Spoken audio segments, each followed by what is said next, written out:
Welcome back to the director's table. This week we've got local director out of Oregon, Michele Hetrick, with us. Hi, Michele. How you doing?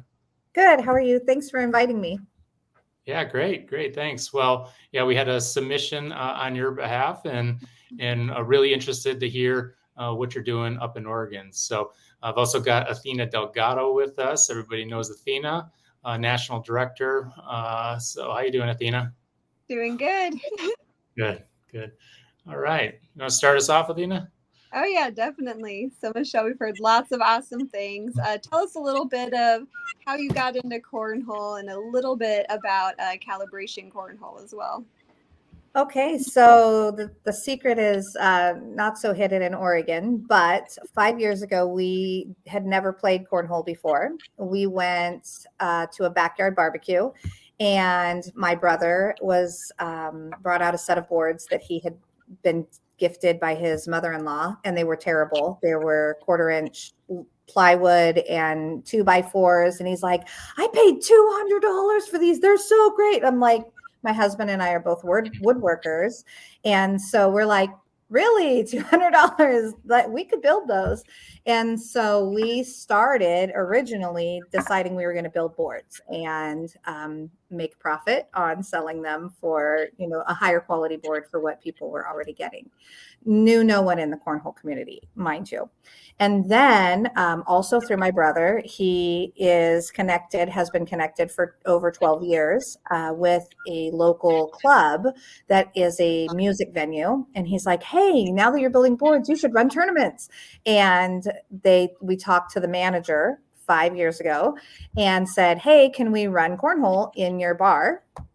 And she was like, well, we can try it out, see how it goes. And that went from hoping 8 to 12 players would show up on any given Monday, Wednesday, to somewhere regularly now between 24 and 32 players, because it's a small space. We can only run 4 courts.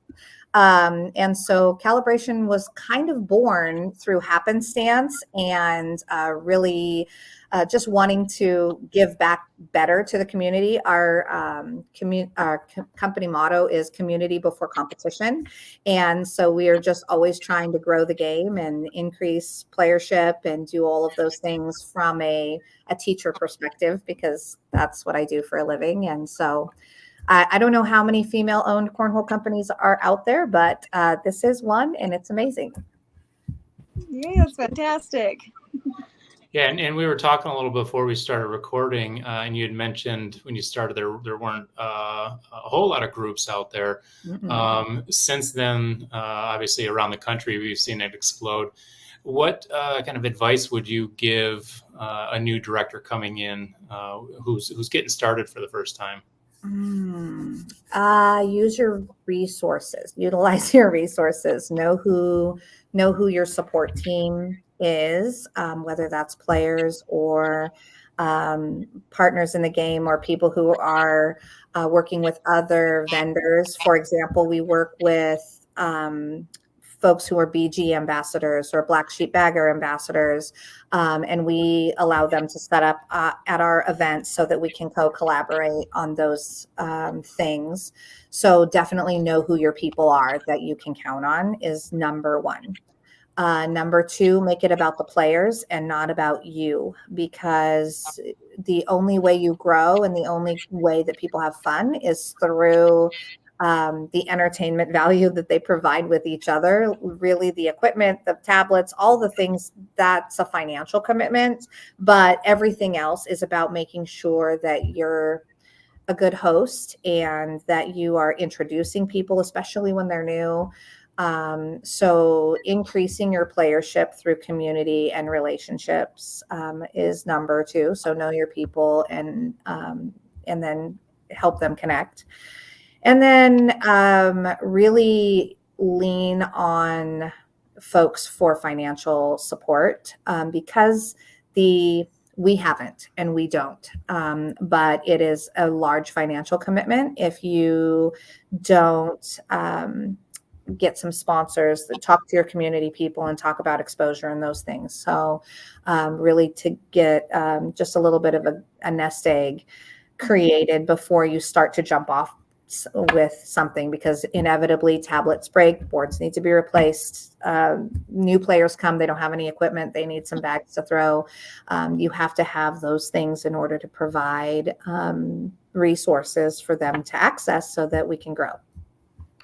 That's perfect. Thanks. That actually kind of goes into the next question that I was curious about. You kind of hit a little bit on that with the financial end. So then for that, do you ever utilize sponsors or do any sponsorship programs with local businesses or communities or the venue itself in order to help alleviate those costs?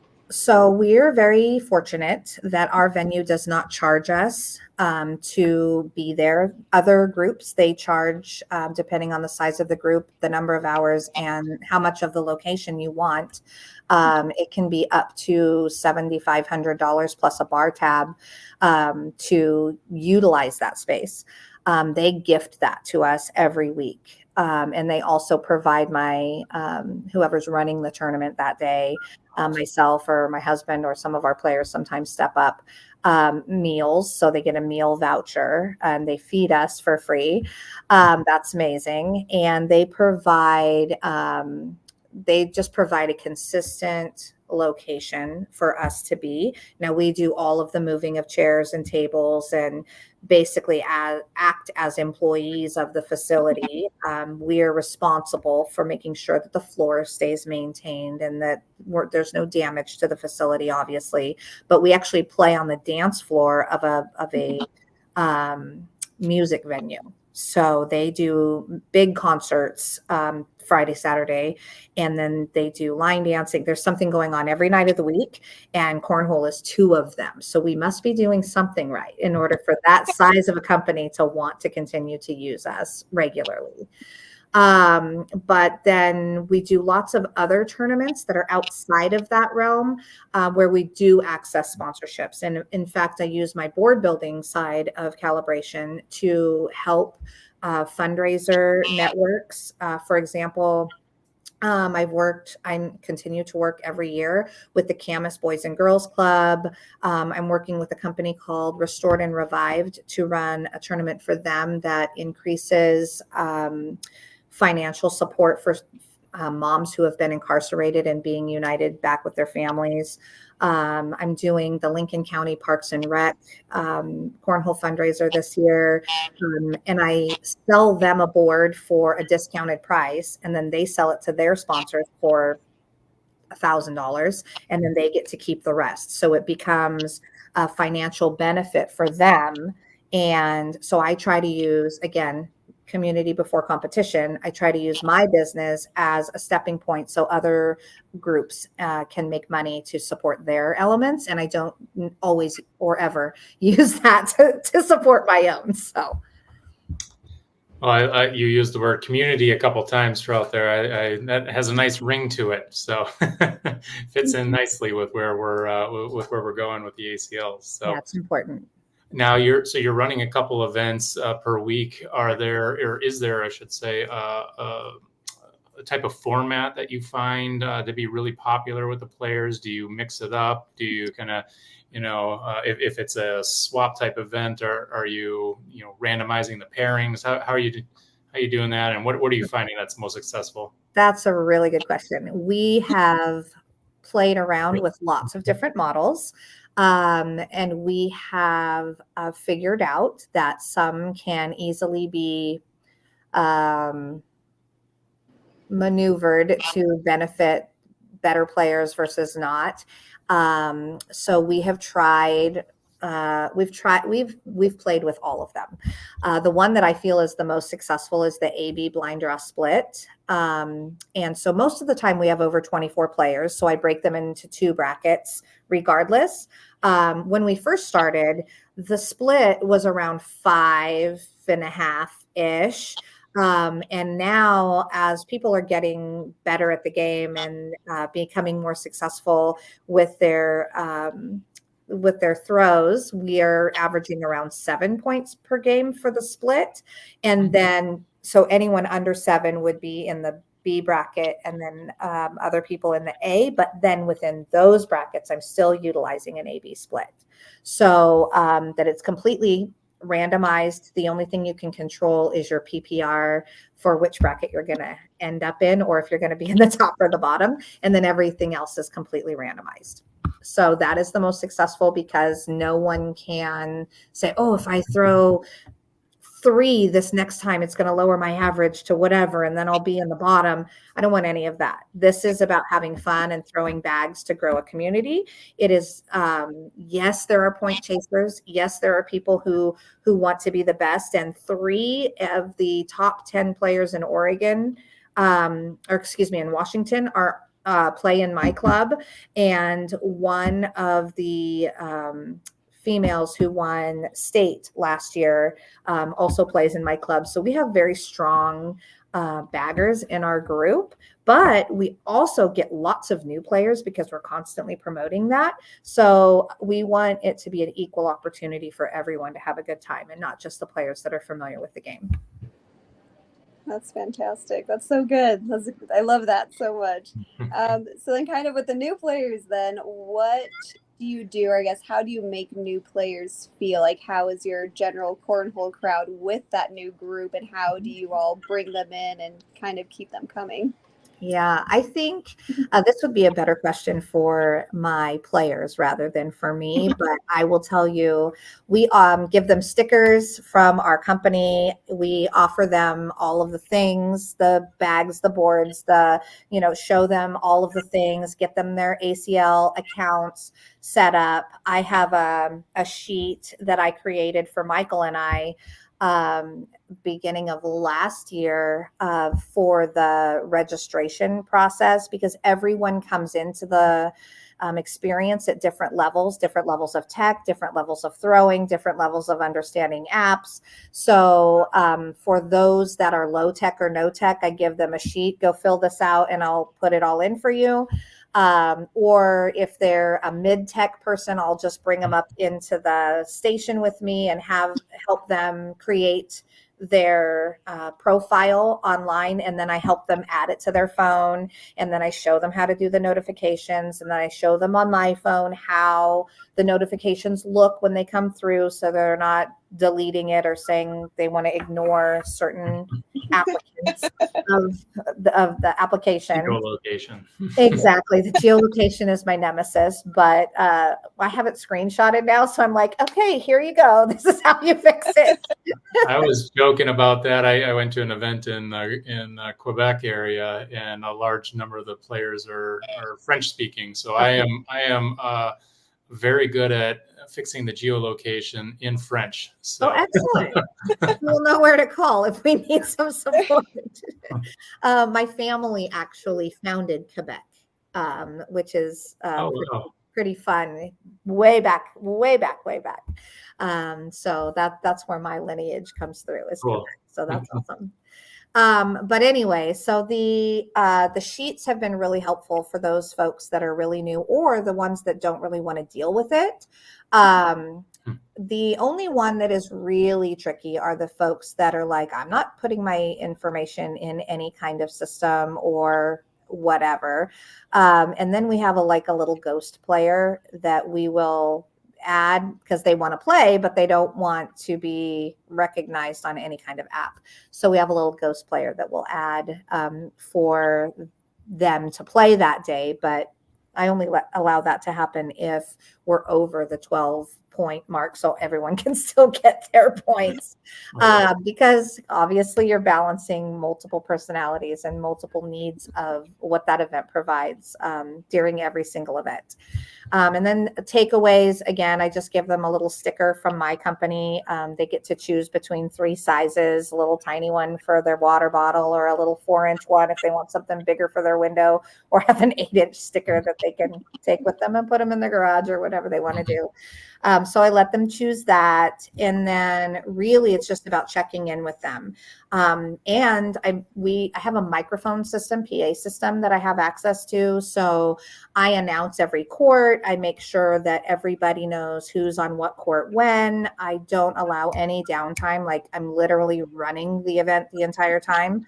And then it just helps Older players know that we have folks that are new. And so I have a little spiel that I talk about the ethics of the game and how to step and how to manage all of the logistical components, because information is power, right? And because you want to make sure that they have everything, but not overwhelming them at the same time. So I don't want to give them everything up front, but my players are always willing to be like, oh, nope, come here. It's all right. Throw like this. Nope, a little bit higher, oh, give it a little bit more. You're right on target. Every single player that plays with us is that way most of the time.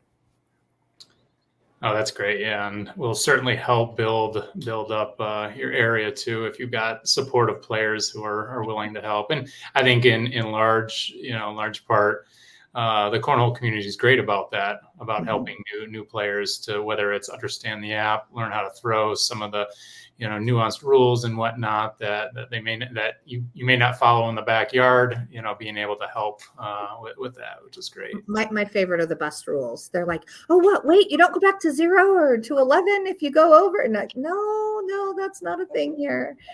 Yeah. So the hardest part is letting people know how long it will take, especially because we're in a venue that is a truck stop. And the truckers are the ones that definitely want to stay and play with us. But then after 4 games, they're like, oh, I'm going back to my room. I got a load in the morning. It's like, no. This is the split. You've got 2 more games. So really, when I'm signing people up, I'm overly communicating, because I'm a teacher. That is, it's just something I'm used to. So I'm like, these are all the things you need to know to get started. Here's your time frame that you're looking at. If all that sounds good, I'd be happy to set you up an account. And most of the time that works really well. But also, you just don't want to be overbearing. You want to be like, first of all, how much do you know about cornhole? How much do I need to give you? And you just have to gauge that on a person by person basis. Cool. Well, yeah, Athena, do you have any other questions for Michele? Oh man, no, that was great. That was so good. I get excited when I hear someone so happy and excited about it all. Michael mentioned that directors may be interested in the way we run airmail pots for local events, because we have changed it up several times.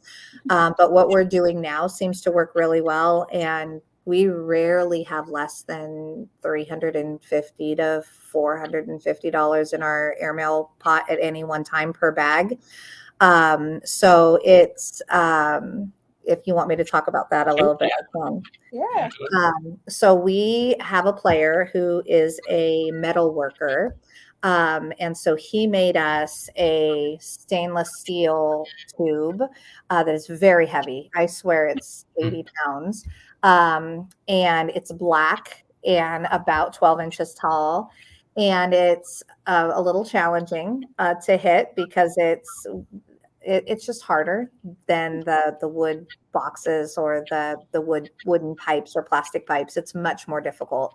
And then we draw 2 people every event. And if your ticket gets drawn, you get 2 bags.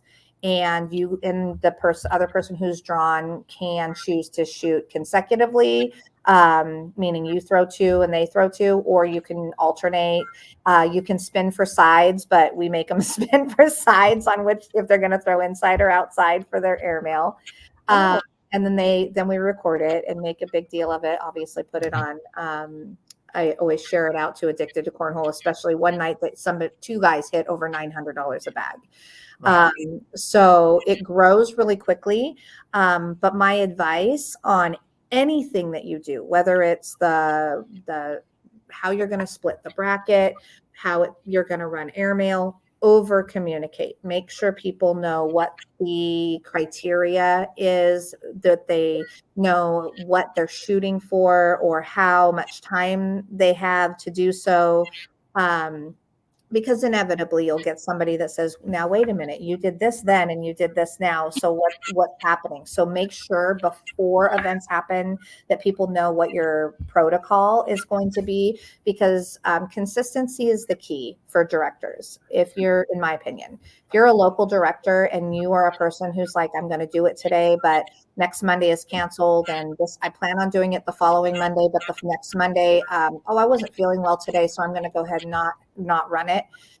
That will kill local players more than anything. And so I think that I have had the most success in some cases, more success than other clubs, because my venue is very consistent. So we are there 2 days a week, and they know it.